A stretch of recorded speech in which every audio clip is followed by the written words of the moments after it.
Hormuz நீர்நிலையை பற்றி திரும்ப பேசும்போது இந்த ஹொர்முஸ் நீர்நிலையை நானும் அதே போன்று ஈரானுடைய உச்ச தலைவர் சுப்ரீம் லீடர் முஜிதபா காமனியும் கண்ட்ரோல் பண்ண முடியும். நாங்க 2 பேரும் சேர்ந்து கண்ட்ரோல் பண்ணிக்கிறோம். அமெரிக்க அதிபர் டொனால்ட் ட்ரம்பை வச்சு செஞ்சு விட்டாங்க.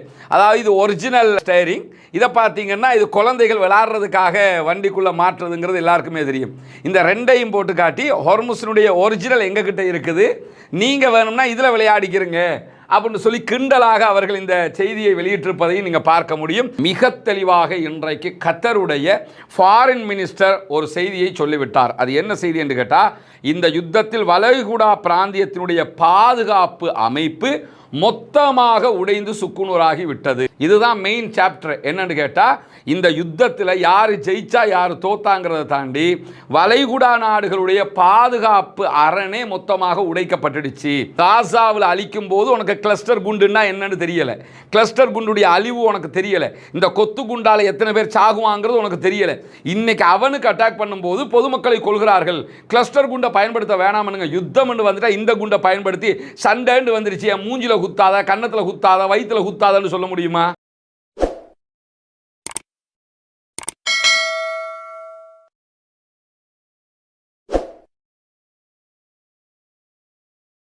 அன்பிற்கினிய சகோதர சகோதரிகளே, நம் அனைவர் மீதும் ஏக இறைவனுடைய அமைதியும் கருணையும் உண்டாகட்டுமாக என்கிற உயரிய பிரார்த்தனைகளோடு பாலஸ்தீனம் மீதான இஸ்ரேலிய ஆக்கிரமிப்பு இராணுவத்தினுடைய 2 ஆண்டுகால யுத்தங்கள் நடைபெற்று முடிந்து இன்றோடு 165வது நாட்களை நாம் கடந்து கொண்டிருக்கக்கூடிய இந்த சூழல்ல இன்றைய நாளிலும் காசாவினுடைய சில பகுதிகளை இலக்கு வைத்து இஸ்ரேலிய ஆக்கிரமிப்பு இராணுவம் சில தாக்குதல்களை மேற்கொண்டிருக்கக்கூடிய செய்திகள் வெளியாகி இருக்கிற அதே நேரத்தில் லெபனானுடைய லிட்டானி ஆற்றை சுற்றி இருக்கக்கூடிய ஆற்றின் மேலால் ஏற்படுத்தப்பட்டிருக்கக்கூடிய எல்லா பாலங்களையும் குண்டு வைத்து தகர்த்து கொண்டிருக்கிறது இஸ்ரேலிய ஆக்கிரமிப்பு இராணுவம் என்கிற செய்திகளும் இன்றைக்கு தொடர்ந்து வெளியாகி கொண்டிருக்கிறது. இப்படியான சூழல்ல நமக்கெல்லாம் தெரியும், ஈரானுக்கும் அமெரிக்க இஸ்ரேலுக்கும் இடையிலான யுத்தம் என்பது எதிர்பாராத பல திருப்பங்களை உண்டாக்கி கொண்டிருக்கிறது. ஈரானை 3 நாளில் முடிச்சுட்டு கிளம்பிடுவோம் என்று சொல்லி உள்ள வந்த அமெரிக்காவும் இஸ்ரேலும் இன்றைக்கு 25 நாட்களை முடித்தும் ஈரான் மீதான யுத்தத்தில் எந்த ஒரு வெற்றியையும் அடைய முடியாமல் இருக்கிறது. ஈரானுடைய சில தலைவர்களை கொன்றதை தவிர, தலைவர்களை கொன்றுவிட்டாலே நாடு கீழே விழுந்துரும் என்கிற வலிமையான ஒரு ஸ்ட்ராட்டஜிக்கல் பிளானோடு தான் அவங்க உள்ள வந்திருக்கிறாங்க. பட் அது தோல்வி அடைந்திருக்கிறது என்பதை தற்போது அவர்கள் உணர்ந்தும் இருக்கிறார்கள். இப்படியான சூழல்ல எப்படியாவது இந்த யுத்தத்தில் இருந்து வெளியேறிவிட வேண்டும் என்பது அமெரிக்காவினுடைய தெளிவான நிலைப்பாடாக மாறி இருப்பதையும் நம்ம பார்க்க முடியும். இந்த நிலையில தான் அமெரிக்க அதிபர் டொனால்ட் ட்ரம்ப் குடிகாரனை விட வேகமாக தன்னுடைய கருத்துக்களை தொடர்ந்து மாற்றி மாற்றி பேசக்கூடிய செய்திகள் வெளியாகி கொண்டே இருக்கிறது. இந்த வகையில் அவர் வெளியிட்டிருக்கக்கூடிய ஒரு முக்கியமான கருத்து என்னன்னா, ஹொர்முஸ் நீர்நிலையை மொத்தமாக ஈரான் மூடி இருக்கிறது. ஹொர்முஸ் நீர்நிலையை நாங்கள் திறந்துருவோம், எங்கள் இராணுவத்தை நாங்கள் அனுப்புவோம், ஹொர்முஸில் எல்லாரும் சுதந்திரமாக பிஸ்னஸ் பண்ண முடியும் என்றெல்லாம் ஒரு நாள் விட்டு ஒரு நாள் இப்படியான செய்திகளை எல்லாம் அமெரிக்க அதிபர் வெளியிட்டு வந்தார். அமெரிக்க அதிபருடைய கட்டுப்பாட்டில் கீழால் இருக்கக்கூடிய அமெரிக்காவுடைய ஃபோர்ஸஸ் சென்டகாம் என்ன செஞ்சாங்கன்னு கேட்டால், நாங்கள் ஹொர்முஸ் நீர்நிலையை சுற்றி இருக்கக்கூடிய ஈரானுடைய பல இராணுவ தளங்களை அழிச்சிட்டோம், எனவே ஹொர்முஸில் சுதந்திரமாக பிஸ்னஸ் பண்ண முடியும் என்றெல்லாம், ஏதோ ஹொர்முஸுங்கிறது உலகத்தில் எங்கோ ஒரு மூலையில் இருக்கிற மாதிரியும் அதற்கும் உலகத்துக்கும் சம்பந்தம் இல்லாத மாதிரியும் பல செய்திகளையும் வெளியிட்டார்கள். ஹொர்முஸில் என்ன நடந்தாலும் இன்னைக்கு உலகத்துக்கு தெரிஞ்சிடும். ஏன்னா உலகமே ஹொர்முஸால தான் ஸ்தம்பிச்சு நிற்குது என்கிற அடிப்படையில் ஹொர்முஸை பற்றிய பல கட்டுக்கதைகளையும் பொய்களையும் திரும்ப திரும்ப சொல்லி பார்த்தாலும் அது மக்கள் மத்தியிலும் அரசாங்கங்கள் மத்தியிலும் எடுபட முடியாத ஒரு நிலையாக மாறி இருக்கிறது. ஈரான் மிக தெளிவாக இருக்கிறது, இனிமேல் யுத்தமே கிடையாது என்கிற ஒரு நிலையை எடுத்து சர்வதேச நாடுகளை வைத்து அமெரிக்கா ஒப்பந்தமிட்டால் மாத்திரம்தான் நாங்கள் ஹொர்முஸை திறப்போம், இல்லாத பட்சத்தில் ஹொர்முஸ் மூடித்தான் இருக்கும் என்பது அவர்களுடைய நிலைப்பாடு. இந்த நிலையில் நேற்றைய தினம் பேசும்போது அமெரிக்க அதிபர் டொனால்ட் ட்ரம்ப் முந்த நாள் என்ன சொன்னார்னா, 48 மணி நேரங்கள் நாங்கள் காலக்கெடு தர்றோம், 48 மணி நேரங்களுக்குள்ளே ஹொர்முஸை திறக்கலைன்னா ஈரானுடைய எல்லா மின் நிலையங்களையும் அட்டாக் பண்ணுவோம்னாரு. அதுக்கு உடனே ஈரான் என்ன செஞ்சாங்கன்னா, எங்கள் மேலே அட்டாக் பண்ணால் உங்களுடைய தளங்களை தாக்குறது மட்டும் இல்லாமல் இஸ்ரேலில் எல்லா மின் நிலையங்களையும் அட்டாக் பண்ணுவோம், மிடில் ஈஸ்ட் கண்ட்ரிகளில் இருக்கக்கூடிய கல்ஃபில் இருக்கக்கூடிய எல்லா மின் நிலையங்களையும் நிலையங்களையும் அட்டாக் பண்ணுவோம் என்றும் சொல்லியிருந்தார்கள். அப்படி தாக்குதல்கள் நடத்தப்பட்டால் மிடில் ஈஸ்ட் கண்ட்ரிகள், குறிப்பாக கல்ஃப் நாடுகள் இயங்கவே முடியாது, இஸ்ரேலும் இயங்க முடியாமல் போய் தண்ணீர் பஞ்சம் அவர்களுக்கு பாரிய அளவில் ஏற்படுவது மட்டுமல்லாமல் இந்த ஏசி எல்லாம் இல்லாமல் போச்சுன்னா அந்த நாடுகளில் வாழவே முடியாத சூழல் ஏற்பட்டுவிடும். உடனடியாக அமெரிக்க அதிபர் என்ன செஞ்சார்னா, நாங்கள் 5 நாட்களுக்கு அதை தள்ளி போடுறோம் அப்படின்னாரு. பிறகு என்ன சொன்னார், நாங்கள் ஈரானோட பேச்சுவார்த்தை நடத்திக்கிட்டு இருக்கோம், ஈரானில் ஒரு முக்கியஸ்தரோட பேசுகிறோம்னாரு. அந்த முக்கியஸ்தர பேர் அவர் சொல்லலை. உடனே ஈரானுடைய அனைத்து தரப்புகளும், இராணுவம், ஜனாதிபதிக்கு கீழ் உள்ளவங்க எல்லோருமே எங்கள் யாரோடையும் அவங்க பேசலைன்னு சொல்லி அறிவித்தாங்க. குறிப்பாக பாராளுமன்ற சபாநாயகர் முகமது ஹலீபாப் மிக தெளிவாகவே நாங்கள் இதை புறக்கணிக்கிறோம், எங்கள் யாரோடையும் பேசவும் இல்லை, இந்த மாதிரியான பூச்சாண்டி வெள்ளம் எங்கிட்ட காட்டாதுன்னு அறிவித்தார். அதுக்கு பிறகு அமெரிக்க ஊடகங்கள் அமெரிக்கா பேசுறதே ஹலீபாபோட தான் சொல்லி சொன்னாங்க. இது எல்லாமே ஈரான்காரங்களுக்கு நல்லா தெரியும். ஏன்னா இப்போ வந்து அந்த பிரித்தாலும் சூழ்ச்சியை பண்ண பார்க்குறாங்க, அவரோட பேசணும் இவரோட பேசணும்னு சொல்லும்போது அப்போ ஜனாதிபதியை விட்டுப்புட்டு எதுக்கு ஹலீபாபோட பேசினாங்கன்னு சொல்லி மற்றவங்க நினைப்பாங்க, இராணுவத்தை விட்டுப்புட்டு ஏன் அவங்கள்ட்ட போனாங்கன்னு நினைப்பாங்க. உள்ளுக்குள்ள பிரச்சனை உண்டாக்குறதுக்கு தான் இதை பண்ணுறாங்கிறதையும் ஈரான் மக்கள் திட்ட தெளிவாக புரிந்து கொண்டார்கள். இந்த சூழலில் தான் திடீரென அமெரிக்க அதிபர் டொனால்ட் ட்ரம்ப் என்ன பண்ணார்னு கேட்டால், ஹொர்முஸ் நீர்நிலையை பற்றி திரும்ப பேசும்போது இந்த ஹொர்முஸ் நீர்நிலையை நானும் அதே போன்று ஈரானுடைய உச்ச தலைவர் சுப்ரீம் லீடர் முஜிதபா காமனியும் கண்ட்ரோல் பண்ண முடியும், நாங்கள் 2 பேரும் சேர்ந்து கண்ட்ரோல் பண்ணிக்கிறோம், நாங்கள் அதுக்கான சுதந்திரத்தை ஈரானுக்கு கொடுப்போம், ஈரானுக்கு இவன் என்ன சுதந்திரத்தை கொடுக்க, ஈரான்காரன் தான் இப்போ இவனுக்கு சுதந்திரம் கொடுக்கணும், அந்த நிலைமையில் இருக்கும்போது நாங்கள் 2 பேரும் இதை கண்ட்ரோல் பண்ணுவோம்னு சொல்லி ஒரு அறிவித்தலை விடுத்திருந்தார். அந்த அறிவித்தலுக்கு பதிலடியாக இன்றைக்கு ஈரானுடைய ஆப்பிரிக்காவினுடைய செயல்பாட்டு தளம், ஒரு ஈரானுடைய எம்பசி, சவுத் ஆப்பிரிக்காவினுடைய எம்பசி இன்றைக்கு இப்படி ஒரு புகைப்படத்தை வெளியிட்டு அமெரிக்க அதிபர் டொனால்ட் ட்ரம்பை வச்சு செஞ்சு விட்டாங்க. அதாவது இது ஒரிஜினல் ஸ்டேரிங், இதை பார்த்தீங்கன்னா இது குழந்தைகள் விளையாடுறதுக்காக வண்டிக்குள்ளே மாற்றுறதுங்கிறது எல்லாருக்குமே தெரியும். இந்த 2ஐயும் போட்டு காட்டி ஹொர்முஸினுடைய ஒரிஜினல் எங்ககிட்ட இருக்குது, நீங்கள் வேணும்னா இதில் விளையாடிக்கிறீங்க அப்படின்னு சொல்லி கிண்டலாக அவர்கள் இந்த செய்தியை வெளியிட்டிருப்பதையும் நீங்கள் பார்க்க முடியும். அந்த அளவுக்கு அமெரிக்க அதிபர் டொனால்ட் ட்ரம்பினுடைய நிலை வந்து ரொம்ப கேவலமான கிண்டலான நிலையாக மாறி இருக்கக்கூடிய சூழல் தற்போது உருவாகி இருக்கிறது. அதை தாண்டி ஈரானுக்கு எதிரான இராணுவ தலையிட்ட முதல்ல ஆரம்பித்தது யாரு என்று சொல்லி, இது அதாவது ஜெயிச்சிருந்தாங்கன்னு வைங்க ஈரானுடைய தாக்குதலை, நான் தான் ஆரம்பித்தேன், நான் தான் ஜெயிச்சேன்னு சொல்லி எல்லாம் நிற்பாங்க. இன்றைக்கு அமெரிக்காவில் நடைபெற்ற, டென்னசியில் நடைபெற்ற ஒரு வட்டவேசை மாநாட்டில் அமெரிக்க அதிபர் டொனால்ட் ட்ரம்ப் இருக்கிறாரு. அதே போன்று அமெரிக்காவினுடைய பென்டகனுக்கு பொறுப்பாக இருக்கக்கூடிய, இராணுவங்களுக்கு பொறுப்பாக இருக்கக்கூடிய பீட் ஹெக்ஸத் இருக்கிறாரு.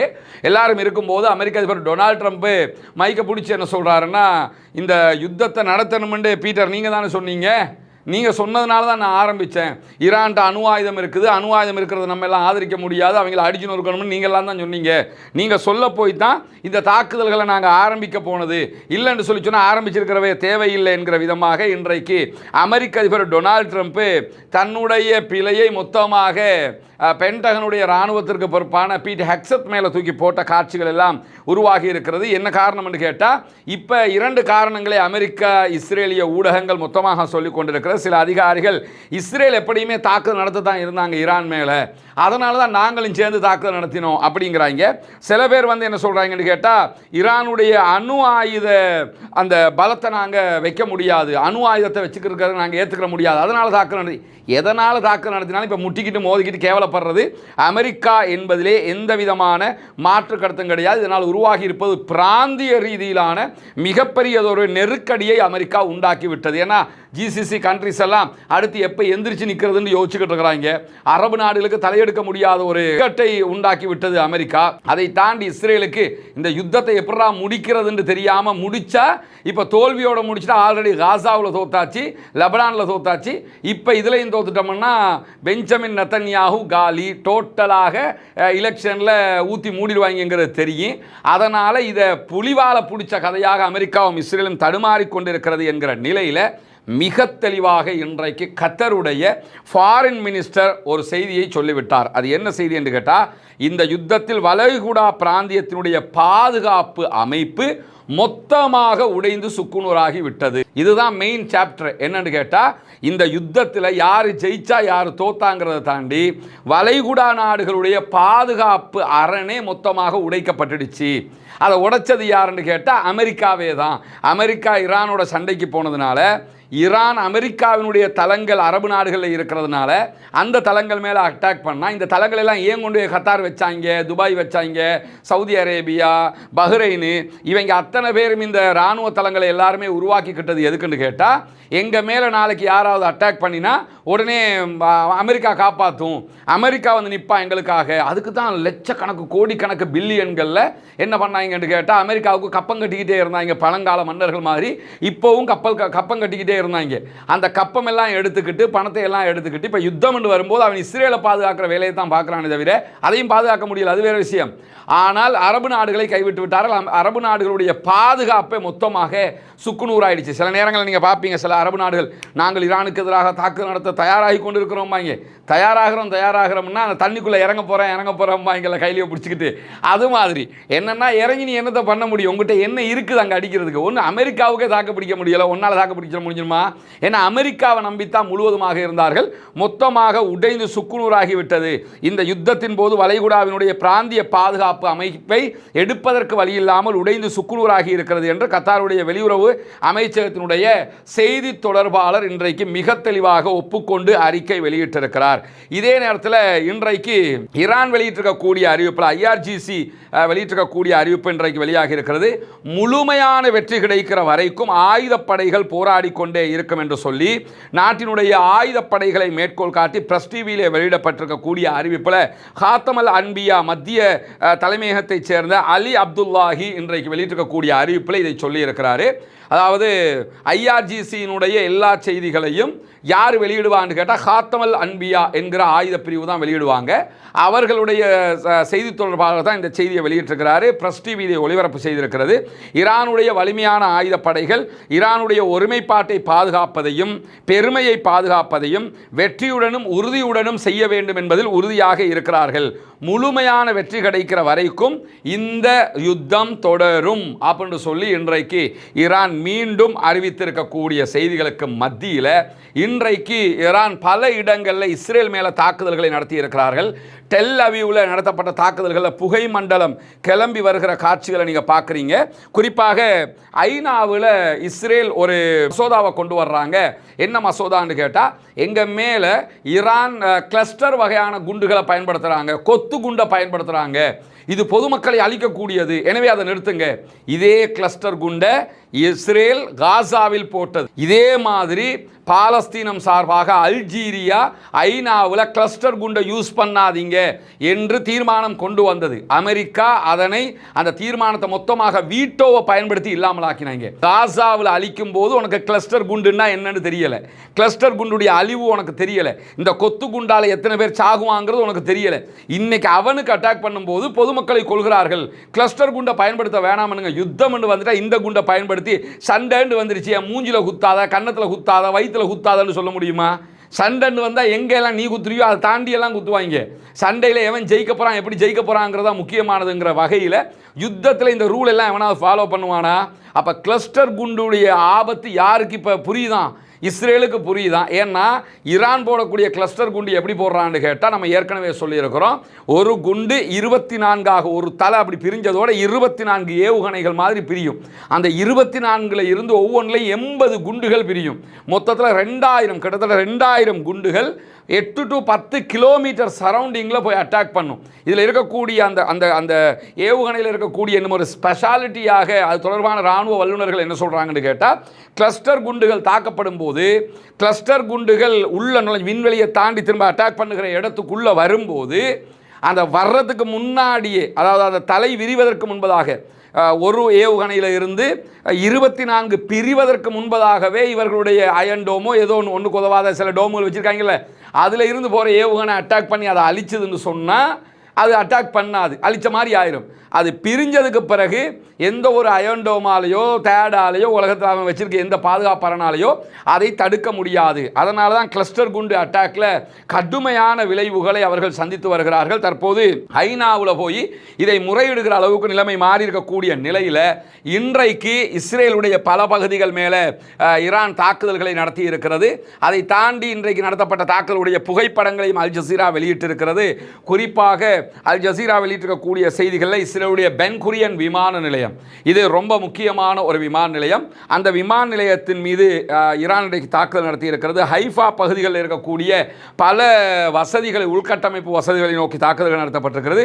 ட்ரோன் மூலமாகத்தான் இந்த தாக்குதல்கள் நடத்தப்பட்டதாக ஈரான் சொல்லுகிறார். அதே நேரத்தில் இஸ்ரேலுடைய பல அடுக்கு பாதுகாப்பு திறன்கள் என்று அவங்க சொன்னதையெல்லாம் மீறி போய் இந்த தாக்குதல்கள் நடத்தப்பட்டிருக்க. டெல் அவீவினுடைய வடக்கு அதே போன்று மத்திய பகுதிகளில் இருக்கக்கூடிய இஸ்ரேலுடைய உளவு நிறுவனங்கள் மேலே தாக்குதல்கள் நடத்தப்பட்டிருக்கிறது. ஏன்னா நேற்று ஈரான் மேலே நடத்திய தாக்குதல்களுக்கு இஸ்ரேல் என்ன சொன்னாங்கன்னா ஐஆர்ஜிசியினுடைய உளவு பிரிவின் 2 கட்டடங்கள் மேலே அட்டாக் பண்ணதா சொன்னாங்க. இன்றைக்கு ஐஆர்ஜிசி தெளிவாகவே அவர்களுடைய உளவு நிறுவனங்கள் மேலே தாக்குதல்களை நடத்தியிருக்கிறார்கள். இன்றைய தினம் கத்தரில் இருக்கக்கூடிய ஹமத் பின் ஹலீஃபா பல்கலைக்கழகத்தினுடைய பொது கொள்கைகளுக்கான பேராசிரியர் சுல்தான் பராக்கத் என்பவரை அல் ஜசீரா இன்னைக்கு பேட்டி எடுக்கிறாங்க. பேட்டி எடுக்கும்போது அவர் என்ன சொல்றாருன்னு கேட்டால், ட்ரம்ப் இப்போ என்ன நிலையில் இருக்கிறார் என்று சொல்லி சொன்னால், உண்மையிலேயே ட்ரம்பினுடைய நிலைப்பாடு இந்த யுத்தத்தினால சலித்து போய் இதில் இருந்து வெளியேறதுக்கு ஒரு வழியை தேடிக்கிட்டு இருக்கிறாரு. இந்த யுத்தத்தில் அவர் இனிமேல் எப்படா தப்பிச்சு போகிறங்கிற ஒரு நிலையில தான் தற்போது அவருடைய நிலைப்பாடு இருக்கிறது என்று சொல்லி இன்றைக்கு குறித்த பேராசிரியர் சொல்லுகிறது. மட்டுமல்லாமல் யுத்தத்தை நிறுத்துகிற முடிவு அவருடைய கையில் இல்லை என்பது அவருக்கு தெரியும். அது இஸ்ரேலுடைய கையில் இருக்குது. ஏன்னா யுத்தத்தை ஆரம்பித்ததும் இஸ்ரேல் தான், யுத்தத்தினுடைய முடிவையும் இஸ்ரேல் தான் முடிவெடுக்கும். ஏன்னா அந்த ஜூவிஸ் லாபிங்கிறது அமெரிக்காவில் உச்சமாக இருக்கிறது. அமெரிக்காவினுடைய எல்லா செயல்பாடுகளையும் முடிவெடுக்கிற அளவுக்கு யூதர்கள் தான் இருக்கிறாங்க. அதனால் இந்த யுத்தத்தின் முடிவையே யூதர்கள் தான் முடிவெடுக்க வேணும். அமெரிக்கா வெளியேற நினைக்குது, ஆனாலும் யுத்தத்தை நிறுத்துறதை பொறுத்தவரையில் இஸ்ரேல் நினைச்சா மட்டும்தான் அதை முடியும் என்று சொல்லக்கூடிய ஹமத் பின் ஹலீஃபா பல்கலைக்கழகத்தினுடைய பேராசிரியர் மேலதிகமாக என்ன சொல்றான்னு கேட்டால், இஸ்ரேலுடைய பாதுகாப்பு அமைச்சர் நேற்று ஒரு செய்தியை சொல்லியிருந்தார். அதை சுட்டி காட்டுறாரு. அது என்னன்னு கேட்டால், லெபனானுடைய லிட்டானி நதி வரைக்கும் நாங்கள் ஆக்கிரமிக்க போகிறோம்னு சொல்லியிருக்கிறாங்க. லிட்டானிங்கிற ஒரு ரிவர் இருக்குது. அதற்கு அந்த பக்கம் இஸ்ரேலி ஃபோர்ஸஸ் இருக்கிறாங்க, இந்த பக்கம் லெபனானுடைய ஃபோர்ஸஸ் இருக்கிறாங்க. அதுக்கு பின்னாடி ஹெஸ்புல்லாக்கள் இருக்கிறாங்க. லெபனான் ஃபோர்ஸஸ் யுத்தத்துக்கு வர்றது கிடையாது. அவங்க உள்நாட்டுக்குள்ள ராணுவம்னு சொல்லிக்கிட்டு சம்பளத்தை வாங்கிட்டு கிடப்பாங்க. சண்டை பிடிக்கிறது முழுவதுமாக ஹெஸ்புல்லாக்கள். இப்பொழுது அவங்க என்ன சொல்கிறாங்கன்னு கேட்டால், லெபனானுடைய பகுதிகளில் 10ல் 1 பங்கை கைப்பற்றுவதற்கு நாங்கள் முயற்சி செய்கிறோம் அப்படின்னு சொல்லி இஸ்ரேல் அறிவிச்சிருக்கிறாங்க.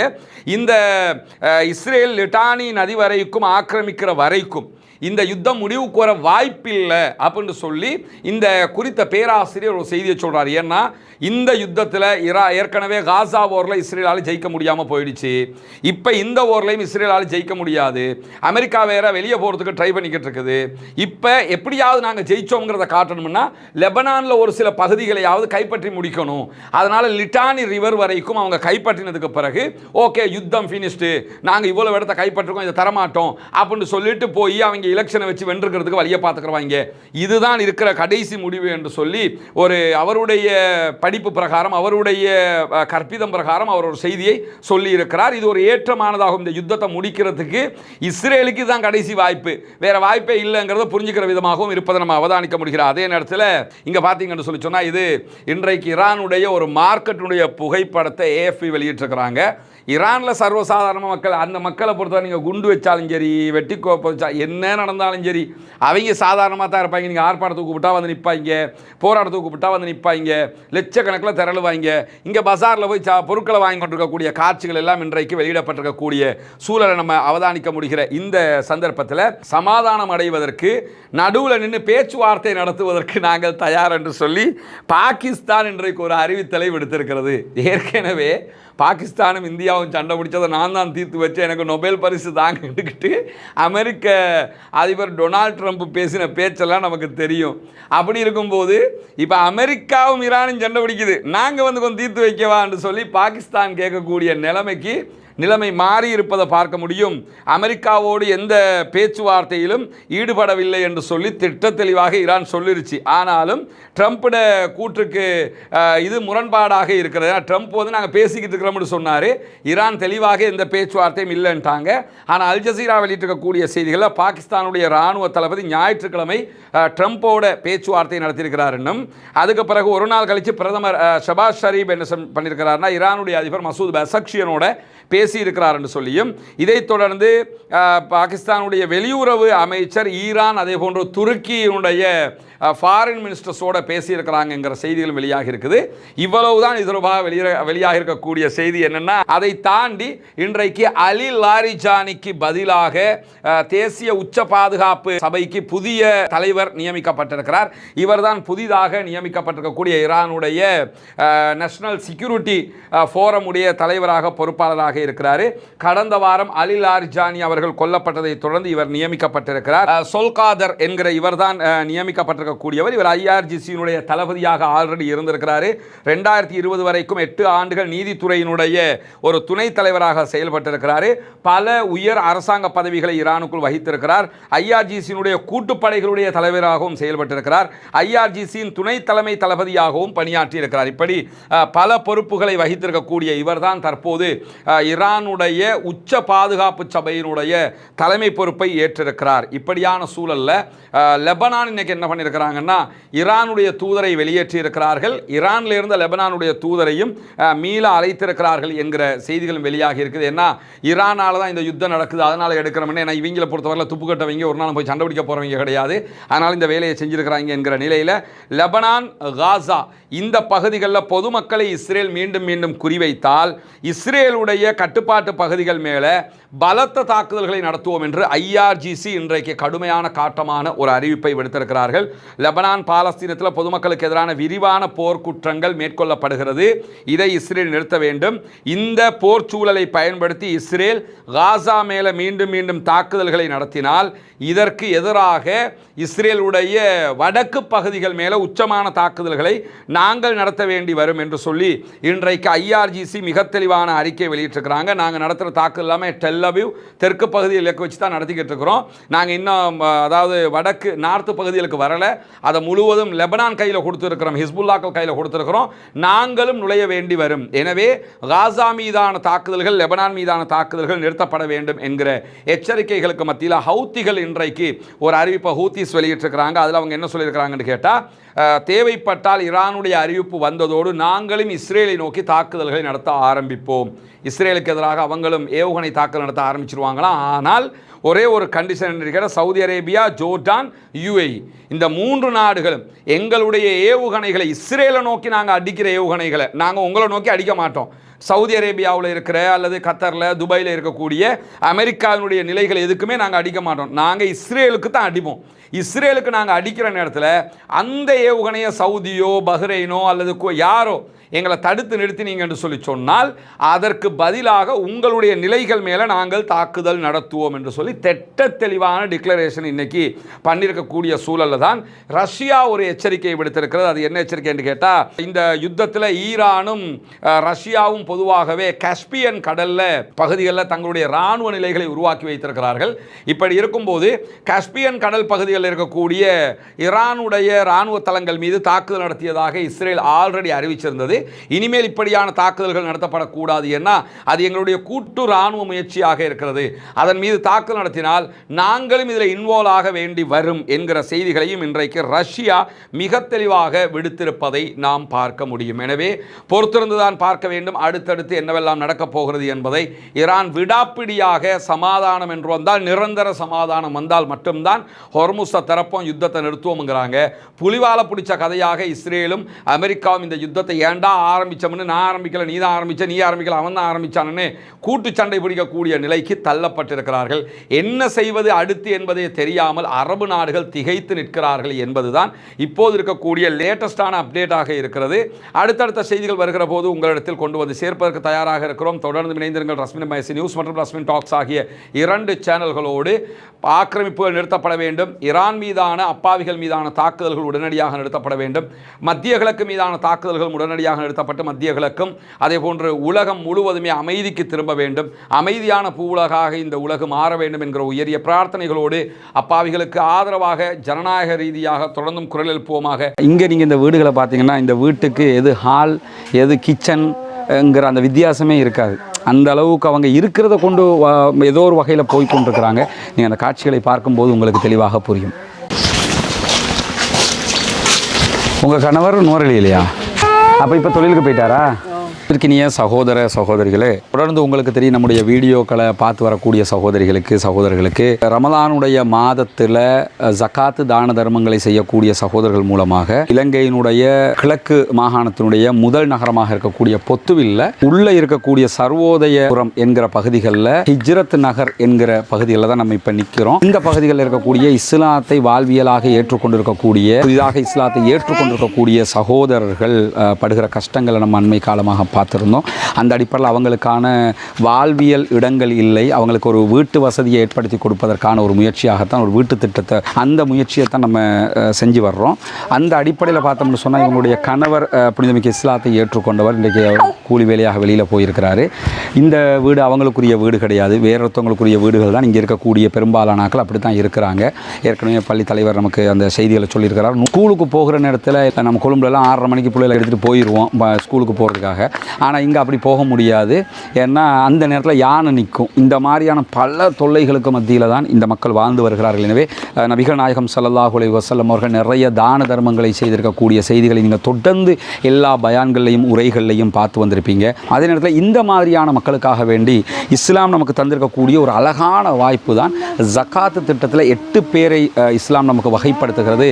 அதில் நம்ம இந்த ஃபக்கீர்கள் மிஸ்கீன்கள் இந்த மாதிரி ஆட்களை தொடர்ந்து நம்ம பார்த்துக்கிட்டே வருவோம். அதில் ஒரு பாட்டாக யார் இருப்பாங்கன்னா முஅல்லஃபத்துல் குலூப் உள்ளங்கள் ஈர்க்கப்படுகிறவர்கள் என்கிற ஒரு கூட்டத்தார் இருக்கிறார்கள்.